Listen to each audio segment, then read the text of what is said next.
So we have been computing derivatives, and it always feels the same type of computation, right? So in fact, we can think about the derivative of the function f at the point x as a new function, okay, that given an input x, okay, is going to give us as an output the slope of the tangent at the point x of the graph of f, of the tangent at x to the graph of f, okay? Sometimes we write f prime of x, but there are two other ways to write it. Sometimes we write df respect to x, okay? And sometimes we write ddx and then apply it to f, okay? These three ways, these are three ways of writing the same thing. As we use it, we will understand when we use one or the other. Okay, sometimes one is more convenient than the others. All right. So let's do some examples to understand how this works. Okay, so let's say, let's just start with a function f that is going to be constant, okay, up to a certain value, and then constant again. This is constant equal to 1, and then it goes constant equal to -1, okay, after some value, and in between those two, it just, whoops, it just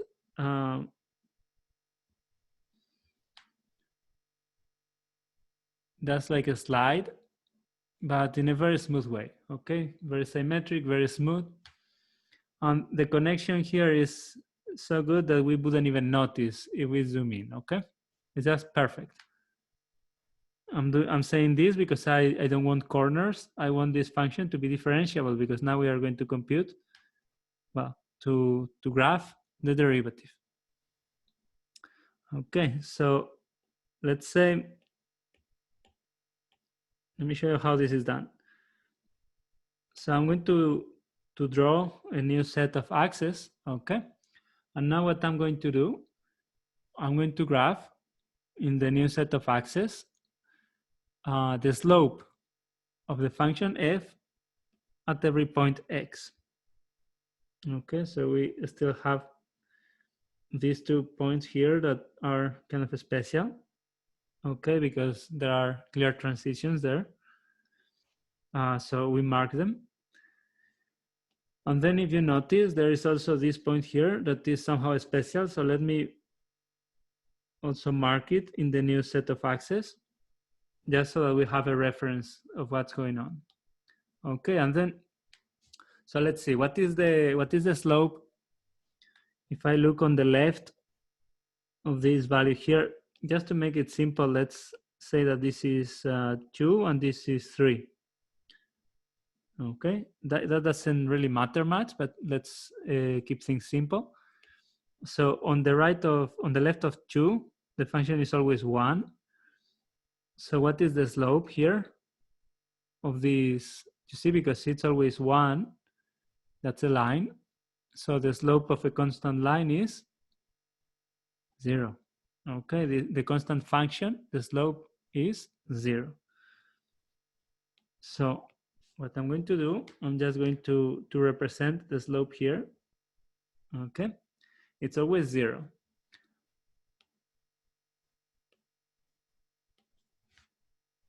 There we go, like this. And then when I look on the right of 3, it's always -1, okay? So when I have -1, the slope of the tangent, right, is 0. Okay, but then I write it here. So what is the slope? at every x on the right of 3 is going to be 0. You see? So what I'm drawing here, what I'm plotting here is f prime of x. So I know already that f prime of x must be 0 on the left of 2 and on the right of 3.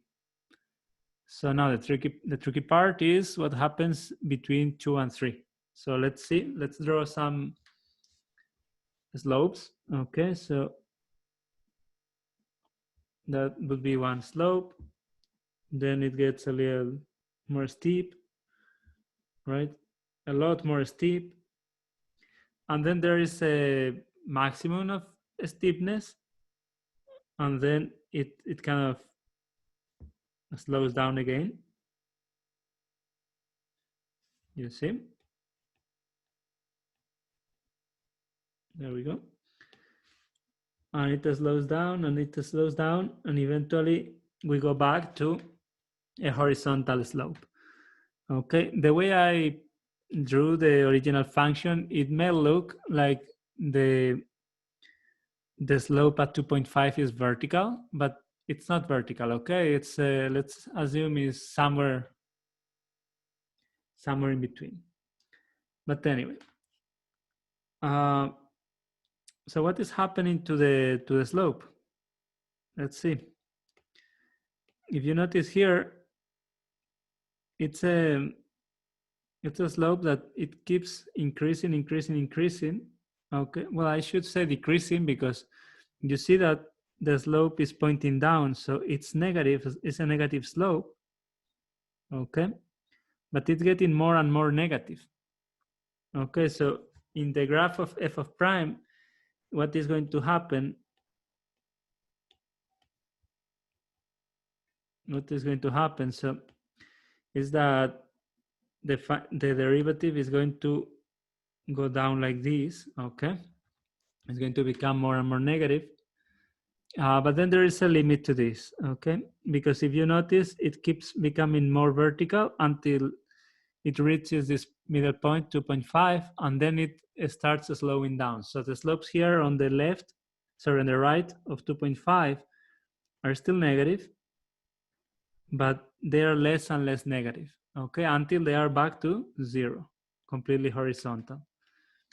So then that translates here on the graph of the f prime, and I don't like that, there, as still a negative function that is going back, okay, from the lowest, the most negative value that it took, that is the steepest negative slope on the original graph, okay, and then it recovers and goes back to a horizontal slope, okay. So this is the way we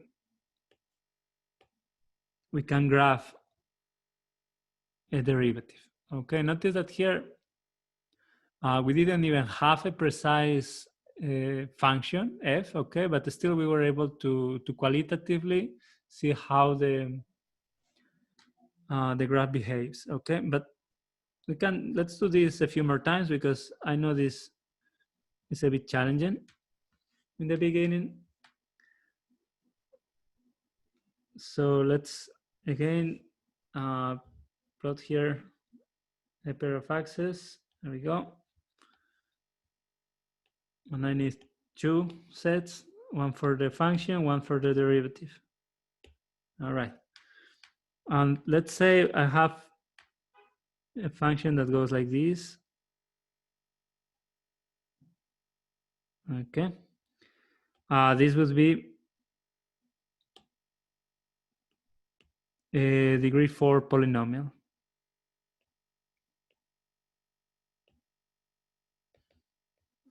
Okay.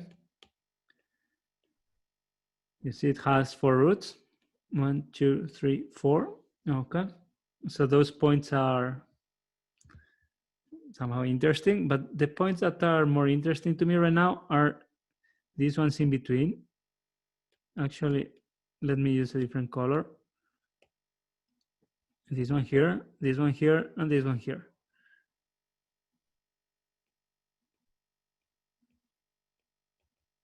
Let's grab them and bring them down to the second set of axes.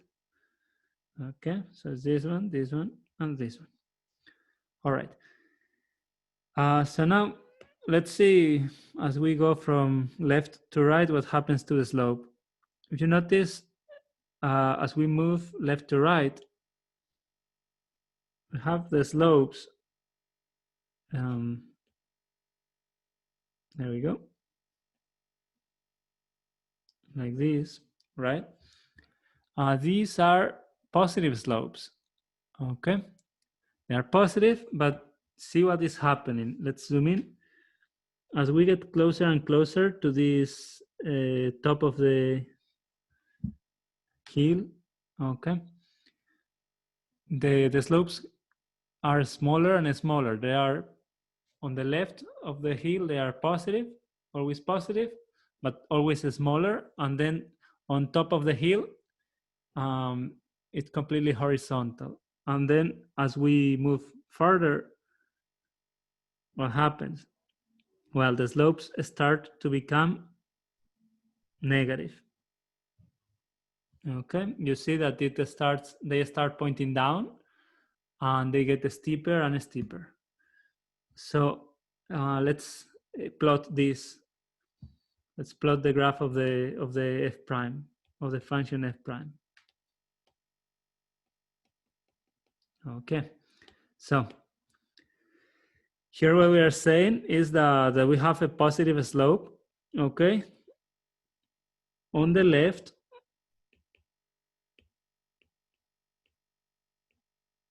of this special point that I drew here. Again, to make things simpler, let's say that this is -1 and this is 1, okay? So on the left of -1, so they can refer to it. On the left of -1, we have a slope that is decreasing, right? But it's positive. So it will be something like this. Okay. Then after -1, we see that the slope became 0. Okay, so here we have 0. It crosses the axis, so that means the function f prime of x is 0 there. Okay, then it becomes negative. You see that the slopes are pointing down and getting steeper and steeper. So it keeps going this way. There we go. But now there is one thing here that we need to notice, that there is a point where they are the steepest, and then they start to lift up again. Okay, and then at 0, we find again a horizontal slope. Okay. So this point here, let's use blue. This point here between -1 and 0, it's also special. So let's bring it down to the second pair of axes. And it is special because that is the point where the negative slope is the steepest. Okay, after that point, it starts to recover again. It starts to grow back up to 0. So that means the slope is the most negative. Okay, it keeps being negative, but it's the most negative there, and then it starts to go back up like this. Okay, and then notice what happens. The function f is negative on the right of 0, but the slope, see that the slope is growing?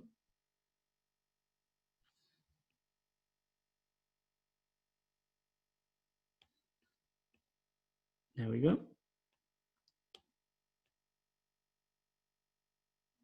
So now we have a positive slope because the slopes are pointing up, okay? And they are also growing. And then the steepest they get is somewhere around here, okay? So that's a point that we need to also mark on our new graph, okay? Because that means the slopes keep growing until they get to the steepest possible. That means the slope is as large and positive as possible. And then after that, it starts slowing down again until you see here in the top of the mountain, again, the slope is 0, okay? So yeah, top of the mountain is here on 1, so it will be like this, okay? We're almost done. Now when we cross over to the right of 1, how are the slopes? Well, they start at 1, it's 0, but then to the right, they start to become more and more and more negative, okay? And they get steeper and steeper, okay? So that translates into negative slopes. So f prime becomes negative, and then it stays negative, because you see the function f of x that does not come back up, okay? So from there is just more and more negative, the slope, okay? So here we have the graph for our derivative function, okay? And we see that the derivative f prime is positive for a while, then becomes negative, then positive again, then negative, okay? And there are points where it's the most negative and the most positive before, locally, let's say, okay? Before turning again and going. And there is something that you may have noticed. So the function f was the graph of a degree 4 polynomial, but it looks like the graph of f prime, it looks like a degree 3 polynomial. Okay, that's a conjecture. We cannot be sure yet, but it looks like when we took the derivative, we lost 1 degree of the polynomial. Okay, that's a general fact. When we take derivatives of polynomials, we lose 1 degree with every derivative. We will see that in a future video, okay? For now, let's do one more example, one last example. So let's say that I have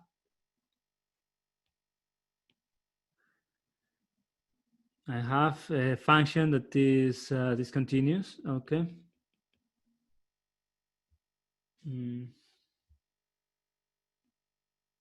Something like this. And then something like this. So let's say this is x plus 3, this is 1 minus x, and this on the right is x over 2 plus 2. Okay, and then let's make it defined everywhere. There we go. The jumps don't really matter much, okay, because the derivative, we know it doesn't exist on the jumps. But then let's see how the derivative, the graph of the derivative is going to look like. Okay, so in this case, we already did this, right? In the previous example, we said that whenever we have a linear function, the derivative is the coefficient of x. Okay, so for x plus 3, I'm going to get the value of 1. Okay, so it's 1 here, then 1 minus x, so the coefficient of x is -1, so I'm going to get -1. And then here on the right is x over 2, so that the slope is going to be 1/2. Somehow like this. Okay. And then here, the derivative does not exist on the jumps. Okay, so we leave, the function is not defined there. Okay, this function f prime of x is not defined everywhere. Okay, because there was a discontinuity and therefore there is no derivative. Now, one thing you may have noticed, would it change anything if I decided to do, instead of x plus 3, x minus 3, or 7 minus x, or x over 2 minus 17, would the graph of the derivative be any different? No, because the shifts, the vertical shifts, don't affect the slope of the line, okay? So that is something very important to note, that vertical shifts do not change the graph of the derivative. Okay, this is a general fact also that we will discuss, okay? Let me finish this video with just something that you may be already thinking. So if we take a function and we can create another function that is the derivative of the original, who prevents me from actually taking the derivative of the derivative and create another function? Those are called higher derivatives. Okay, so these are the second derivative, which is the derivative of f prime, okay? Or I could do the third derivative, which is the derivative of the second derivative, and so on, okay? At some point, it becomes impractical to keep adding primes. So sometimes on the third, but definitely on the fourth derivative, we start just writing the number with parentheses. Okay, well, actually, there we go. So we say f fourth and so on, okay? But sometimes you will see written, instead of 3 primes, the number 3 in between parentheses. Okay, that's also okay. Either way is good. 3, it's a bit borderline. Okay, with 2, you always see 2 primes. With 4, you always see a number 3. Sometimes you see 3 primes, sometimes you see the number 3.